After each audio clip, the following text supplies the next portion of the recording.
এই গাছটির নাম হচ্ছে রিও প্ল্যান্ট। আর এই রিও প্ল্যান্টের কেয়ার কীভাবে করতে হয় সেটা আমি অবশ্যই বলবো।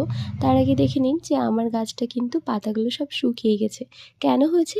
সেটা হচ্ছে কারণ আমি সঠিকভাবে জল দেওয়ার সময় পাইনি কয়েকদিন, তো সেজন্যই এই অবস্থা। তো আমি এখন করব কি, এই যে শুকনো পাতাগুলো বা পচা পাতাগুলো রয়েছে এগুলোকে ফেলে দেবো, কারণ এগুলো থেকে ফাঙ্গাস গ্রো করতে পারে।